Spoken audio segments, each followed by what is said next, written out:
En la primera carta a los Corintios, en el capítulo 1, si queréis acompañarme en la lectura.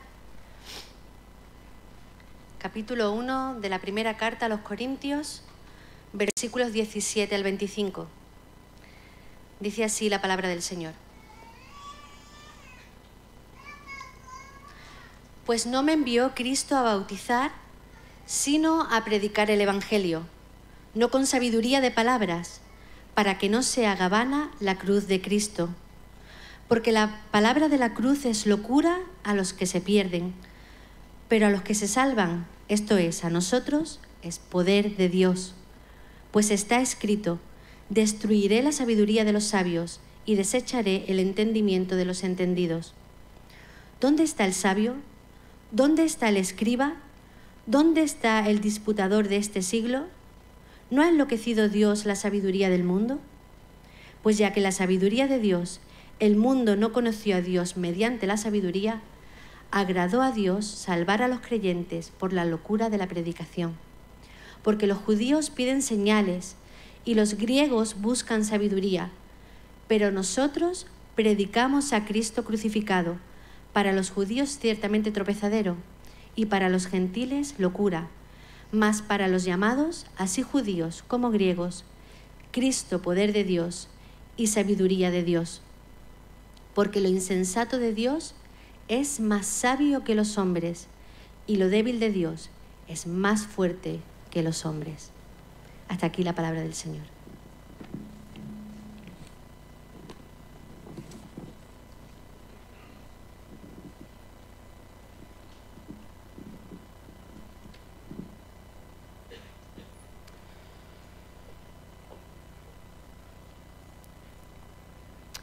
He elegido este pasaje de la palabra del Señor por diferentes motivos. El primero porque nos habla acerca de la esperanza que como cristianos hemos de tener y porque ese mensaje está impregnando todas las Escrituras en todo momento. Pero especialmente cuando Pablo está hablando a la iglesia, a los Corintios, él está aferrándose en aquellas cosas que son ciertas, que son verdaderas y que forman parte del profundo sentimiento que mueve su vida hacia Dios y de la convicción de lo que él ha podido experimentar. Cuando pensamos en Pablo, en el apóstol Pablo, fijaos que él está hablando acerca de que Dios no ha usado la sabiduría como método para acercarse a él. De hecho, si siguiéramos leyendo la carta a los Corintios, veríamos cómo Pablo confronta a las personas de esta iglesia diciéndole: ¿pero acaso sois vosotros sabios si vosotros sois gente de andar por casa? No tenéis ningún tipo de realeza en vuestro ADN, no sois personas ricas que os hayáis ganado ese derecho, no sois nobles, prominentes, sois personas normales y corrientes. Pero en eso se ha manifestado la gloria de Dios, que en medio de la debilidad de la humanidad, Él le ha agradado hacer esa obra a través, lo dice así, de la locura de la predicación. Es curioso porque Pablo sí que era una persona formada. Él había estudiado en una de las mejores escuelas judías de su tiempo, bajo Gamaliel. Él era judío de nacimiento, pero al mismo tiempo tenía ciudadanía romana. En sus cartas vemos que sus estudios habían hecho una buena obra en él, porque son cartas profundas, son cartas bien estructuradas, son cartas que reflejan sensibilidad por ser altamente teológicas, pero al mismo tiempo eminentemente prácticas. De forma que cuando te enfrentas con una carta de Pablo, primero te embarga una sensación de wow, lo que está diciendo, a ver, espera que lo lea 2 veces, pero al mismo tiempo te habla con una sencillez acerca del amor de Dios y lo que Él espera de nosotros, que a veces parece imposible de casar esas dos realidades, pero así lo hace. Cuando Pablo está hablando en esta lectura que hemos elegido a los Corintios, les dice que los judíos, y él era judío y sabía lo que hablaba, buscaban señales y hace 2 semanas prediqué acerca de eso, de cómo Jesús, con sus milagros y sus señales, lo que pretendía era mover al pueblo judío a la fe de que Él era el Mesías prometido y aquel que venía a dar salvación al mundo. Pero no solamente reconoce eso, sino que dice que los griegos buscan sabiduría. Si tomamos la palabra griegos de manera literal, ¿qué os viene a la mente cuando pensáis en la Grecia antigua? Estudiantes de secundaria, estudiantes de universidad, si hay alguien que esté estudiando historia o filosofía, ¿a qué os suena la Grecia antigua? Lo siento, pero lo voy a recordar. Suena a filósofos, a pensadores, a gente que parece que no tenía otra cosa que hacer que estar pensando todo el día. Fui a Google mientras preparaba esto y busqué filósofos de la antigua Grecia. Yo, que no es una de mis materias más amadas, que disfruté de ello en el seminario, pero que no es algo en lo que yo sea experto, me quedé sorprendido al ver lo que apareció, y si queréis buscarlo, os doy libertad para que lo hagáis. Filósofos de la antigua Grecia. Apareció una lista dividida por épocas. Los siglos, desde el siglo VI a.C. en adelante, y Pablo está escribiendo en el siglo I. Así que empecé a echar un vistazo sobre quiénes eran esos grandes filósofos y pensadores. Aquí algunos nombres que os sonarán. Si me han sonado a mí, a vosotros tienen que sonar, o si no tenéis un problema, sobre todo de cara a selectividad. Anaximandro, Anaxímenes, Anaxágoras, Aristóteles, Empédocles, Epicuro, Filón de Alejandría, Heráclito, Pitágoras, Platón, Sócrates, Tales de Mileto, y así hasta 225 nombres que no voy a mencionar, ni tengo la intención de hacerlo, ni ganas tampoco. 225 filósofos de la era clásica griega. De ellos salieron movimientos que también conoceréis: los milenios, los pitagóricos, la escuela de Eleas, los pluralistas, atomistas, socráticos, platónicos, aristotélicos, cínicos, escépticos, estoicos, epicúreos y más tarde los neoplatónicos. Como decía, si por algo era conocida la Grecia antigua, era por ser cuna de grandes pensadores, hasta tal punto que el Imperio Romano, cuando conquista la zona de Grecia, los toma, los hace parte de su idiosincrasia, y de ahí conocemos la cultura greco-romana. Pablo se encontró con algunos de estos pensadores griegos en su vida. Si vamos a Hechos capítulo 17, que después lo leeré, en esa parte de la vida de Pablo y de su ministerio, se nos dice que Pablo va a Atenas. Y cuando llega a Atenas, él está esperando a Silas y a Timoteo, que se encuentran en Berea. Y Pablo, como buen entendido de su tiempo, como buen conocedor de su cultura, pues hace lo que yo hice el año pasado cuando fui a Viena y tenía el día libre antes de empezar las conferencias: darme un paseo por la ciudad. Y en ese paseo por la ciudad, Pablo empieza a observar, ve a una ciudad totalmente entregada a la idolatría. No se limita a ir a la sinagoga y a hablar con los judíos, sino que además se acerca a las plazas, a esos lugares donde los filósofos están hablando y debatiendo. La más famosa de Atenas era el Ágora, el lugar donde los filósofos discutían, intercambiaban opiniones, hablaban acerca de las tendencias y los pensamientos que había en unos y en otros, de la vida misma. Y ahí encontramos a Pablo hablando con la gente, hablándoles acerca de sus convicciones cristianas, hablándoles acerca de Dios. Y cuando estas personas le escuchan y llega el momento culminante en el que Pablo les habla acerca de la resurrección de Jesucristo, le cogen y le llevan al Areópago. Yo pensaba esta semana, ¿cómo es que no le echaron de allí a palos?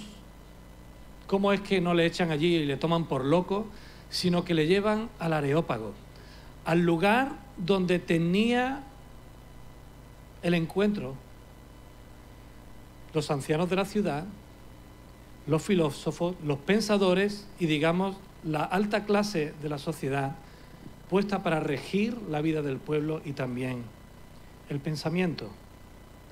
Pues fijaos, Pablo nos lo desvela en el versículo 21 del capítulo 17 de Hechos, porque todos los atenienses y los extranjeros residentes allí en ninguna otra cosa se interesaban en decir o hacer, sino en algo nuevo. Eran personas que deseaban escuchar cosas nuevas. Y cuando Pablo es llevado allí, se nos dice que tiene encuentro con dos grupos filosóficos de los que he mencionado, los epicúreos y los estoicos. Esto que ocurrió hace casi 2000 años, vais a ver cuán actual es. Porque los epicúreos era un grupo de personas que defendían que el ser humano debía buscar el placer y la felicidad a cualquier precio.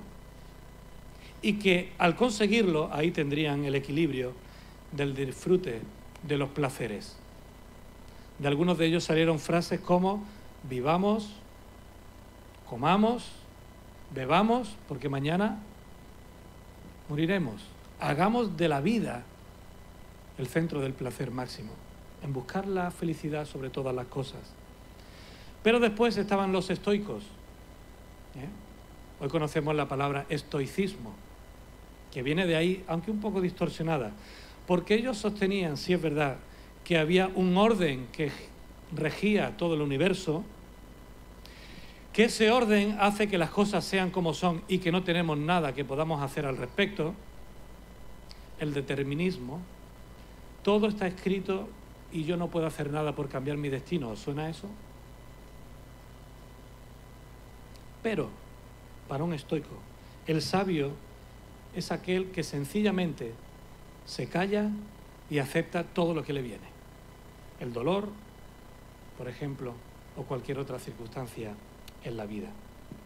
Así que cuando estos filósofos escuchan hablar a Pablo y le escuchan decir que hay un Dios que es el que rige el destino, entre comillas, de los tiempos, que hay un Dios que lo ha creado todo, pero que ese Dios se ha entregado para morir y resucitar, y que tú y yo no tengamos que simplemente acomodarnos ni buscar el placer de la vida, sino que el placer de la vida está en conocerle a Él y en disfrutar de lo que Él es. Esas personas empiezan, como dicen los jóvenes, empiezan a petar. Eso ya no les cuadra, no les entra en el pensamiento. Ahí hay algo que falla. Fijaos, hermanos, las palabras que tiene Pablo para con estas personas en Hechos capítulo 17. Dice que Pablo se pone en pie y que empieza a decirle a estas personas: varones atenienses, en todo observo que sois muy religiosos, porque pasando y mirando vuestros santuarios hallé también un altar en el cual estaba la inscripción: al Dios no conocido.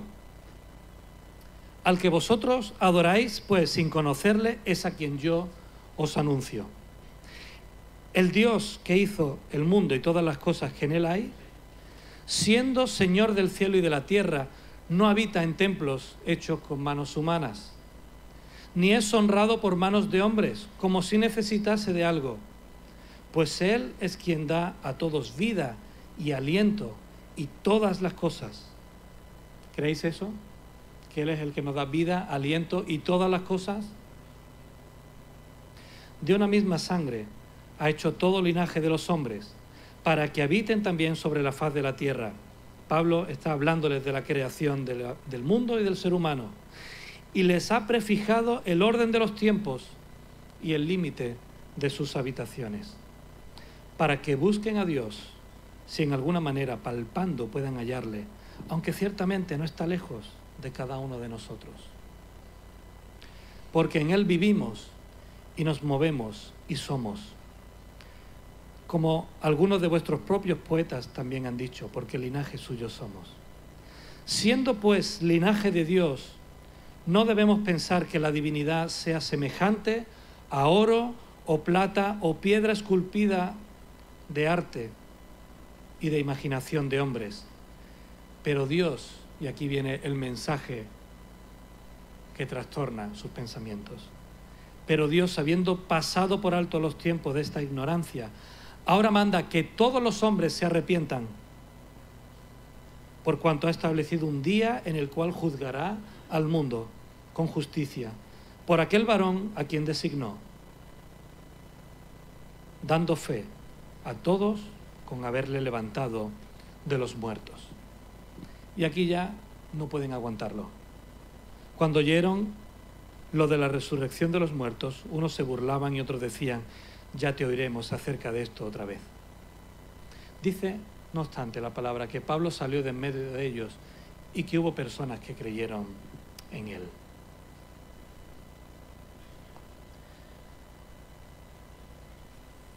Dice Eclesiastés que no hay nada nuevo debajo del cielo, ni debajo del sol.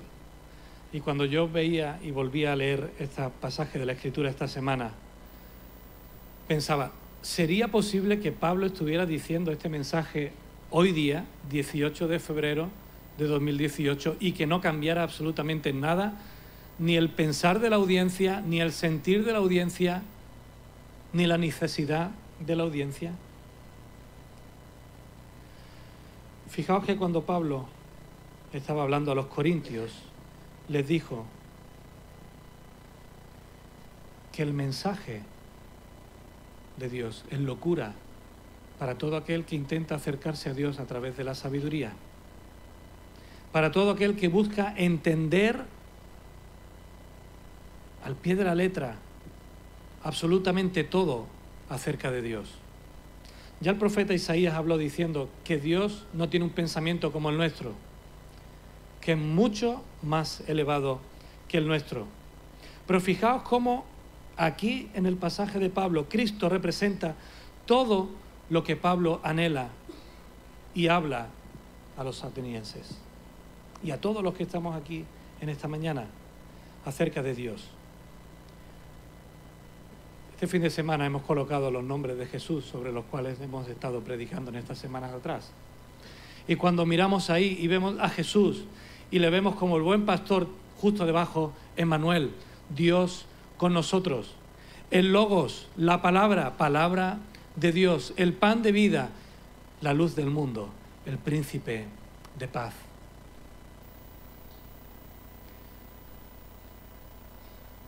Jesús de Nazaret es Dios.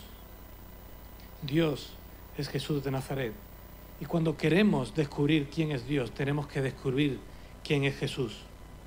Porque Él mismo, cuando habló, dijo: el Espíritu del Señor está sobre mí, por cuanto Él me ha ungido. Y ungido es la palabra que traducimos como Cristo, enviado, escogido. Pablo dice que a través de la sabiduría humana, a través de nuestros pensamientos, no podemos llegar a comprender a Dios. Que el ser humano está limitado en su pensamiento. Y creo que ahí tendríamos que hacer caso a Sócrates, porque Sócrates dijo una frase que creo que nos puede hacer mucho bien en este momento. La verdadera sabiduría está en reconocer la propia ignorancia. Y cuando nos acercamos a Dios, hemos de hacerlo desde nuestra propia ignorancia. Hay personas que intentan sentar a Dios en el banquillo de los acusados para juzgarle. Hay personas que intentan llevarse a Dios a una probeta o llevarle a un tubo de ensayo o llevarle a un aula de la facultad para intentar ponerle a prueba e investigar acerca de sus pensamientos. Hay personas que intentan coger a Dios y meterle en una celda y ya desde el acusamiento desde la acusación, pedirle cuentas de qué está haciendo. Y cuando eso lo hacemos, ¿sabéis qué es lo que ocurre? Fracaso en mayúsculas. Porque no acudimos a Dios desde nuestro desconocimiento, desde nuestra propia ignorancia, sino desde nuestra exaltación, desde creer que sabemos más que Él. Y Pablo dice que Dios tiene misericordia de los sencillos, pero que a los altivos los desprecia. Y que no es a través de la sabiduría humana como podemos llegar a conocer a Dios. Mira, hay una imagen que me gustaría que saliera en la pantalla. ¿Sabéis lo que es eso? Un poco desagradable verlo ahí, ¿eh? Pero es lo que tú y yo tenemos dentro de nuestra cabeza, nuestro cerebro, ¿eh? Es un cerebro humano tomado entre dos manos. ¿Pensáis que eso es algo grande o pequeño?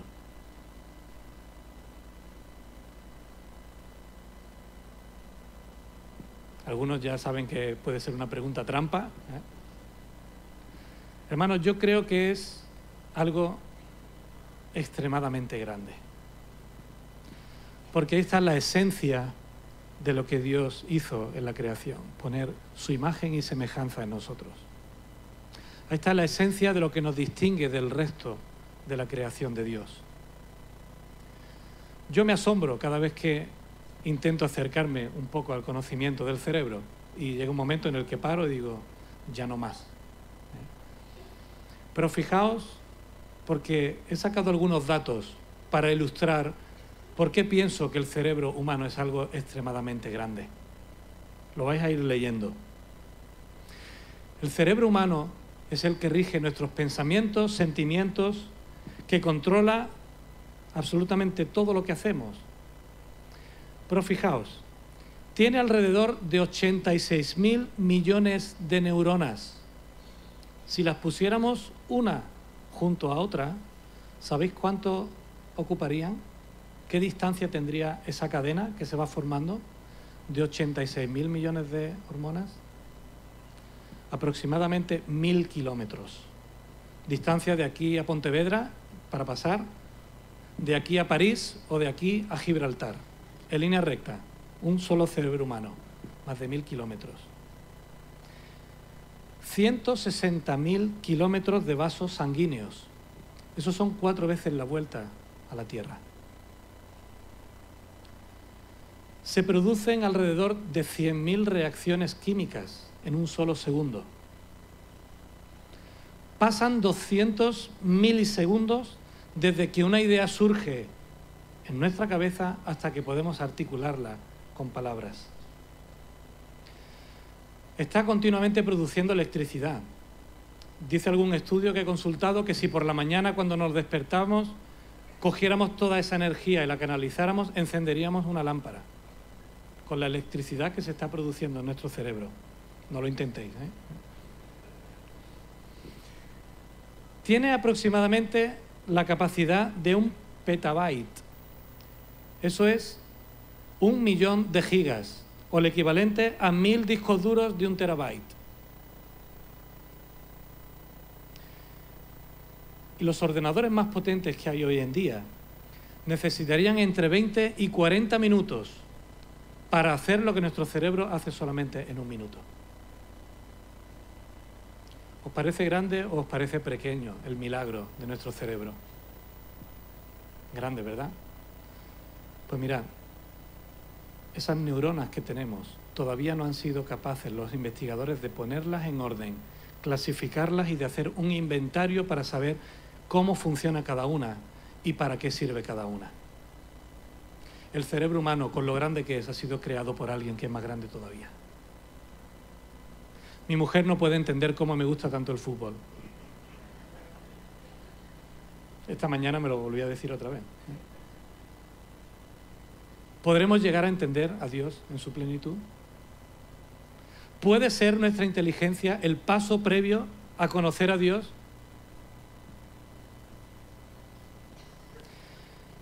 Queridos hermanos, la palabra de Dios nos dice, y amigos también, que no es cuestión de sabiduría o de poder razonar absolutamente todo lo que Dios hace. es cuestión de fe, de querer experimentarle, de, como dice la palabra de Dios, la fe, que es la certeza precisamente de lo que no se ve, la convicción de lo que no se espera. Y la certeza de lo que no se ve es Dios. Y la certeza de lo que no se espera es Dios también. Porque por gracia sois salvos por medio de la fe. Y eso no es de nosotros, sino que es un don de Dios. Dios es el que produce en nosotros tanto el querer como el hacer por su buena voluntad. Mi pregunta en esta mañana para todos nosotros no puede ser otra que ¿cómo intentas acercarte a Dios? ¿Le has sentado en el lugar de los acusados ya? ¿Le has encerrado en una cárcel y le has puesto por culpable? ¿Acaso estás intentando cogerle con un bisturí, diseccionarlo antes de creer en él? ¿Acaso estás intentando conocerle todo? ¿Razonarle todo? Ese sigue sin ser el camino. No es a través de nuestra sabiduría, sino es a través de quién Él es y de lo que Él ya ha hecho. Hermanos, cuando intentamos razonar a Dios, nos damos cuenta que no podemos, porque las paradojas de Dios son incomprensibles para el ser humano. Que el Dios eterno, creador del cielo y de la tierra, se haya hecho un hombre y que haya nacido a través de un bebé inocente, eso es incomprensible. Que el Dios Todopoderoso muestre su gloria en la mayor humillación posible, que es la cruz, eso es incomprensible. Que Dios muestre su poder en el momento de mayor debilidad, que es la muerte, eso es incomprensible. Que Dios, quien a nuestra vida y a nuestra vista está ausente, se haga presente a través de la fe, eso es incomprensible. Que Dios lo ha hecho todo por nosotros para que nosotros no tengamos nada que hacer. Que lo hizo por amor, por ti y por mí, para que tú dejes de estar indefenso en este mundo, para que vivas con la cabeza alta en medio de las dificultades de la vida, para que la muerte no pueda contigo y vivas por la eternidad, eso es incomprensible. Y por eso solamente podemos llegar a Dios a través de la fe. Porque la sabiduría te dice, si no lo puedes razonar, no puedes creerlo. Pero la fe te dice, da el paso.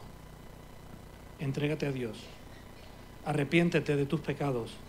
Pídele que entre en tu vida, que te dé salvación y vida eterna. Ese es el mensaje que Pablo compartió con los sabios de su tiempo. Y hermanos, a mí me gustaría simplemente terminar invitándote a que no te unas a los sabios del tiempo, que no te unas a aquellos que intentan saber más que Dios, sino que te atrevas a profundizar en la fe. Eso que sigue moviendo la vida de Romualdo, eso que queremos que mueva la vida de Felipe y de Samuel, eso que movía la vida de Sara, para que como ellos han experimentado y nosotros también, pueda disfrutar de vida y de vida eterna. Que el Señor os bendiga. Amén.